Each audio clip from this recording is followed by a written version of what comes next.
Stass here. Happy Homebrew Wednesday to you all. It's been a few weeks since my last video. I think it was a stone beer video that I did last. So I've been working at the homebrew shop, getting to know how those things run, which has been fun. Met a couple of people who've said g'day and they recognise me from YouTube, which is always cool. Yeah, I've been doing a little bit of brewing. I've got the Mango Lassie version 2 going. And let's get on before we get too crazy. We need a beer. Homebrew Wednesday. So we have this little bottle, which is, I think it's a step up from my Coke bottle PETs. It's 300ml PETs, which are from the kombucha bottles that you buy in Coles and Woolies. I think that's perfect for Beermail. You can fit 3 of those in a 1 kilo satchel and it'll be good. This is from Ivan Juggins over in WA. This is his, what is it, sour grape must ale. We did a kettle sour with Lactobacillus plantarum, and I think he used quick Hornandel yeast and put it on some grape must. Anyway, he sent me a couple of other beers, but we'll talk about this one first. Good hiss.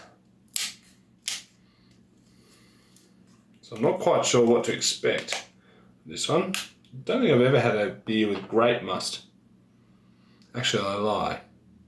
The FA18 was fed with grape juice. Oh, that's a weird smell.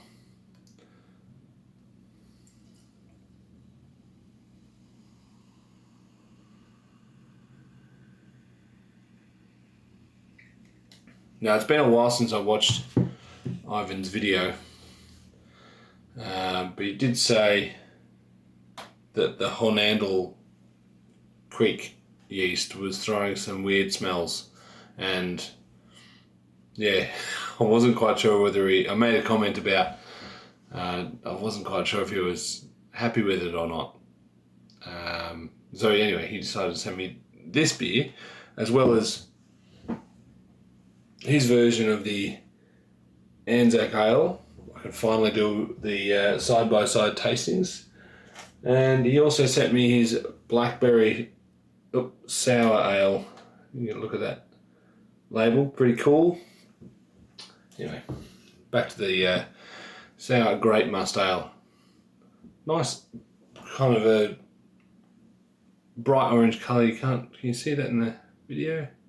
Yeah, it's coming through all right. It's all weird lighting in this room, but anyway, it's going for a smell. Cheers, Ivan.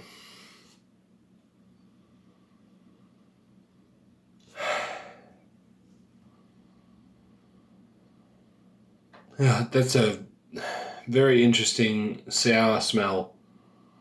I can get like I don't know what sort of grapes he used. It's almost like a tanniny grape from like maybe a Cabernet, that sort of spicy Cabernet. It's got this other part. I can only assume that it's the Hornandel yeast. Hornandel, however you say it. Ivan said almost like cat piss, and it's I know what he means,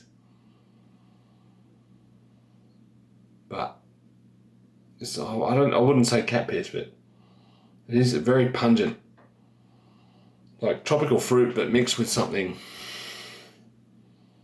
Yeah, I'm going in. Cheers.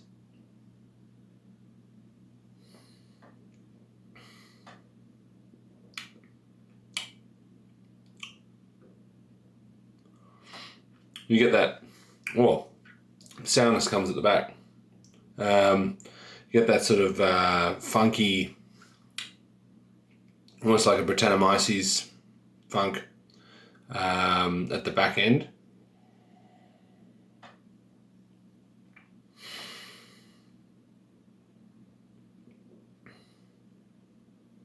Yeah, definitely tastes like Brettanomyces. Maybe there was some Brettanomyces in here. I can't remember.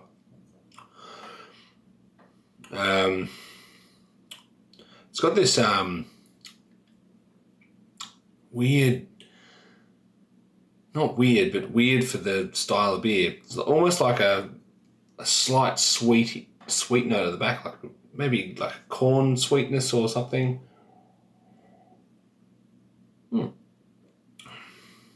Interesting, definitely interesting. Yeah, let's rewind. So, brewing the Mango Lassi IPA version 2. It's currently towards the end. I've just added in a kilo of mango this afternoon, and I'd already dry hopped it on. I brewed it on Sunday. First dry hop went in Monday night, I think. Maybe it was Tuesday. But yeah, and that's humming along really nicely. I won't talk too much about it, just that's what's happening. I bought a fresh work kit, a New England IPA, which came into the store and sounded interesting and nice little keg filler, which is good. I also got some other beer mail from Huntsman Brewing. Apparently he's been sitting on this for quite a while. He gave me his fluent in gibberish Russian Imperial Stout, which I'm very much looking forward to, and also an oaked version of it. I can't remember exactly what it was. I think he had some spirals or something in it. So I'm putting the oaked one away for a little while, maybe even next winter. So that I'm looking forward to that. This one will be consumed. I'll do a video sometime in the next couple of weeks while it's still nice and chilly. Yeah, but that's kind of where I've been at. Just busy rejigging the weekly schedule with kids and daycare and work and carpooling and that sort of stuff, as well as getting back on the brewing train, I guess, and being very lucky with Beermails as well. Last night I actually went out to I guess it is a craft beer pub. But it's a pub that used to not be such a craft beer pub. It's called the Clarendon in Newcastle. I don't reckon I've been there 15 years, I reckon. But it had some really nice beers on tap, and they had their Wednesday barbecue meats day, which we went in there. We got there at 7, and we both ordered the pork ribs. And the waitress came back sheepishly about 5 minutes later and said, we are all out of ribs. To which me and my mate Russell we kind of looked at her and said, "You're kidding, right? Like it's 7 o'clock and this is like your barbecue." Now, ended up having something else, which was very nice. We got a free beer or two out of it, which is it's good service really. But what did I have? I'm seeing if I can find the bar list, because it had some really interesting beers. The first one was this one, the Grifter Brewing Company, the Fuzz Fizz. I'll probably put graphics up. This is a sour ale on wood, but it was on nitro as well. So it had this really kind of nice citrus, almost like a citrus gelato flavour with some cinnamon and a bit of vanilla.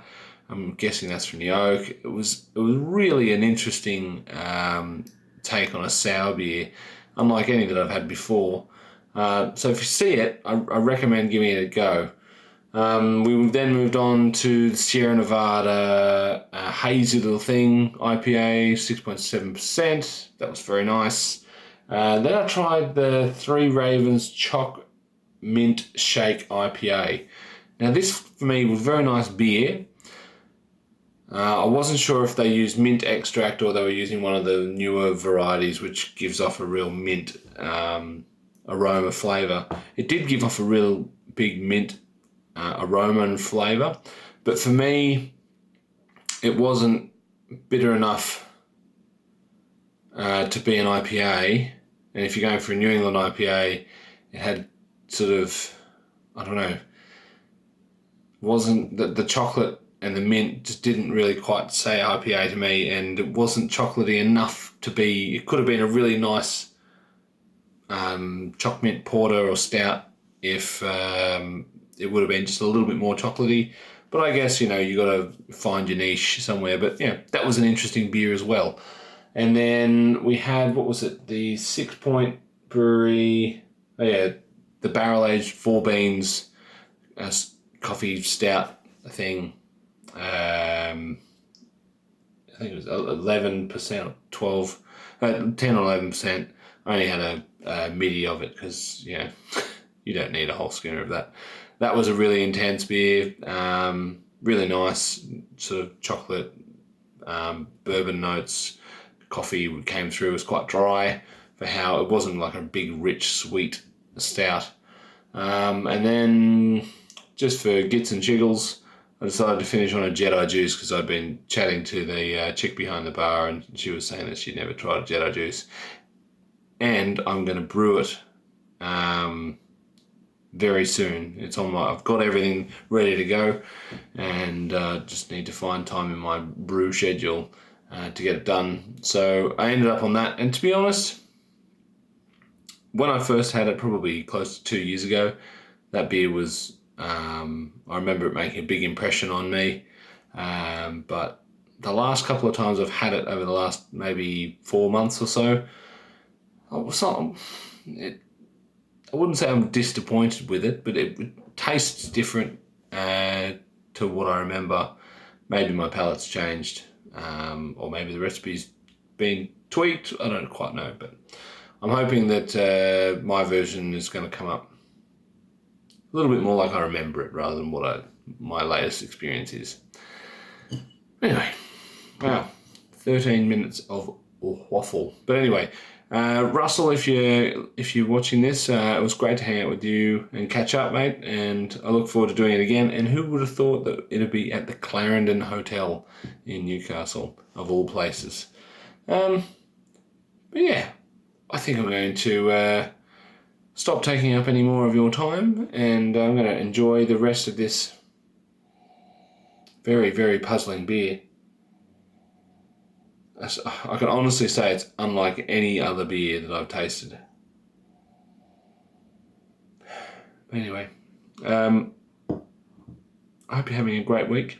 It's good to hear from Tony Yates after a long spell away, and good to hear that you're on the mend, mate, and yeah, all the best to you and your family with that. Yeah, I'm going to go. So until next time, this has been Stass from Stass Brewing. See you in the next video. Cheers.